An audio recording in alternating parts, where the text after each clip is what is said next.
We are in India today the cheapest data provider in the world. आपने मंत्री जी की बात सुनी, अब खबर सुनिए। आप चाहे प्रीपेड इस्तेमाल करते हो या पोस्टपेड, अब आपके मंथली प्लान की कीमत बढ़ने वाली है। चाहे आप रिचार्ज करवाएं या आप बिल भरें। अमेरिकी इन्वेस्टमेंट बैंक और फाइनेंशियल सलाह देने वाली फर्म मॉर्गन स्टैनली की एक रिपोर्ट आई है जिसमें उन्होंने डिटेल में बताया है कि किस टेलीकॉम कंपनी का प्लान कितना बढ़ सकता है और कब बढ़ेगा। और बड़ा सवाल ये कि टेलीकॉम कंपनियां ऐसा कर क्यों रही हैं। आज यही सब जानेंगे। हाय, मैं हूं श्रुति और आप देख रहे हैं खर्चा पानी। Brought to you by Wari Solar and SBI Life Insurance.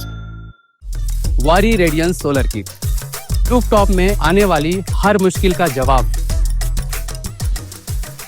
Morgan Stanley एक ऐसी कंपनी है जो दुनिया की सबसे बड़ी कंपनियों को एनालाइज करती है। इनकी रिपोर्ट के हिसाब से 2026 में आपका प्रीपेड और पोस्टपेड बिल 20% तक बढ़ सकता है। रिपोर्ट का कहना है कि जियो, एयरटेल और वोडाफोन आइडिया तीनों ही आने वाले साल यानी 2026 के पहले क्वार्टर यानी अप्रैल, मई, जून 2026 में 16 से 20% तक रेट बढ़ा सकते हैं। इसे ऐसे समझिए कि अगर आप किसी 28 दिन वाले प्लान के लिए 299 रुपए दे रहे हैं, कल जब रेट बढ़ेगा तो शायद आपको 349 रुपए या 359 रुपए देने पड़ सकते हैं।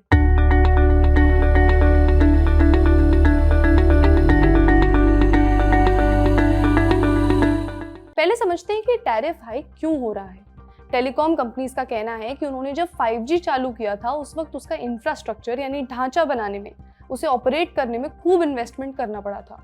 5G टावर लगाने में लाखों करोड़ों रुपए खर्च हुए, लेकिन लाखों करोड़ों रुपए इन्वेस्ट करने के बाद भी हमारे लिए डेटा की कीमत सबसे कम रही। मतलब आप तो जानते ही हैं कि पूरी दुनिया में भारत में डेटा सबसे सस्ता है। किसी और देश से तुलना करें तो पता लगता है कि आज भारत में एवरेज मोबाइल डेटा लगभग 9 से 10 रुपए पर GB के आसपास है, जबकि दुनिया का औसत कई गुना ज्यादा है, लगभग 200 से 300 रुपए पर GB। जानकारों का मानना है कि ये दाम इतने सस्ते इसलिए थे क्योंकि भारत में टेलीकॉम कंपनियां एक तरह की प्राइसिंग वॉर में थी। 2016 में जब जियो मार्केट में आया तब उन्होंने बहुत सस्ते प्लान दिए। आपको भी याद होगा, इन कम दामों के चक्कर में इतने लोग इंटरनेट की दुनिया से जुड़े कि उसके बाद बाकी कंपनियों के कस्टमर और मार्केट शेयर भी जियो के पास चले गए। मार्केट में बने रहने के लिए एयरटेल, वोडाफोन को भी अपने दाम कम करने पड़े। प्राइस को लेकर जंग छिड़ गई। तब जरूरी था कस्टमर को बचाना, और ऐसा करने के लिए कंपनियों को अपनी कमाई को भी गोली मारनी पड़ी। लेकिन अब जब मार्केट थोड़ा स्थिर हो गया है तो कंपनियों को भी बीते सालों के पैसों की भरपाई करनी है। एक और बात यह भी है कि पिछली बार दाम जुलाई 2024 में बढ़े थे। तब से 1.5 साल बीत गए हैं। टेलीकॉम कंपनीज को लगता है कि रेवेन्यू बढ़ाने का यही सही वक्त है।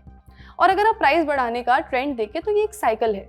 2019 में 30% हाइक, फिर 2021 में 20%, फिर 2024 में 15 से 20%, और अब कह रहे हैं 2026 में फिर से 16 से 20%। ये तो वैसी बढ़ोतरी है जो आपको सामने से दिख जाती है, लेकिन क्या आपको पता है कि जिस साल ये कंपनियां कहती हैं कि दाम नहीं बढ़ा रहे, तब आपको कैसे महंगे डेटा पैक्स परोसे जाते हैं।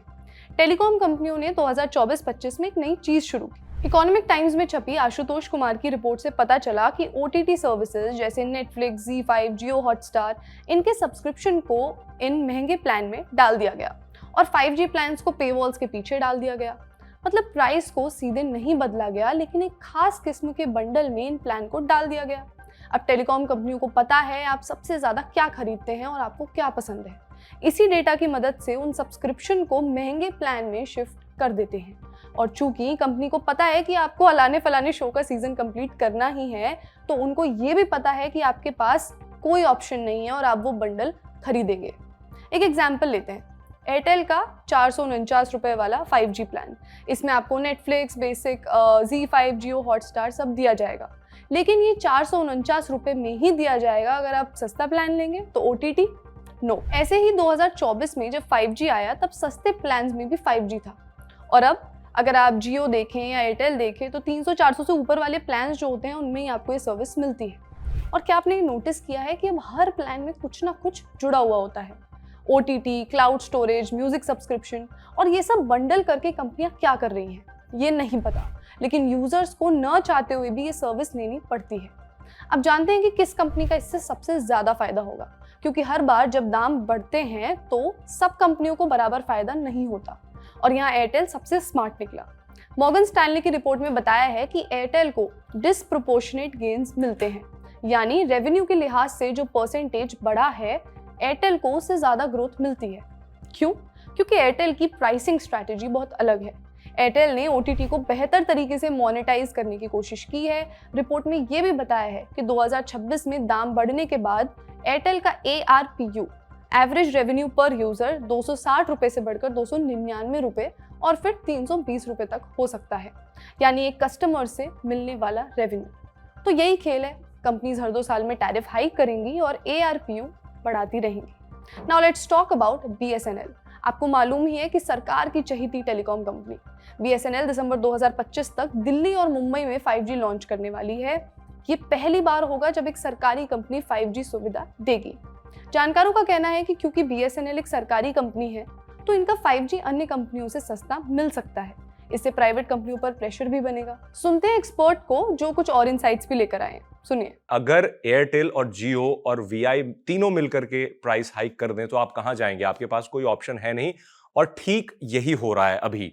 वो इस वजह से हो रहा है क्योंकि डेटा या फिर नॉर्मल टैरिफ जो है इंडिया में किसी भी दूसरी कंट्री के मुकाबले काफी सस्ते हैं ऑलरेडी। मतलब डेटा पानियों के भाव में यहां मिलता है, पानी से भी सस्ता कह सकते हैं कई मामलों में डेटा को।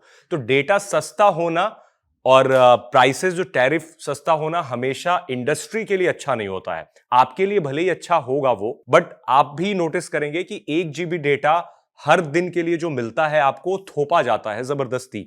आपका काम 1 महीने में 5 GB डेटा में भी, फोन डेटा की बात कर रहा हूं, वो अच्छे से हो सकता है। तो अगर प्राइस बढ़ रहे हैं तो उससे कंपनियों का फायदा है ऑफ कोर्स, बट एक और चीज आपको यहां पर समझनी पड़ेगी कि इंडस्ट्री अगर लॉस में है, क्योंकि जो टेलीकॉम कंपनियां हैं वो इस बिजनेस से, स्पेसिफिक टेलीकॉम बिजनेस से, डेटा बिजनेस से ऑलरेडी लॉस में होते हैं। तो इस वजह से अगर टेलीकॉम बिजनेस फायदे में होता है और नए प्लेयर्स आते हैं इंटरनेट के स्पेस में या फिर डेटा मोबाइल के स्पेस में, तो आपके पास ऑप्शंस और बढ़ेंगे।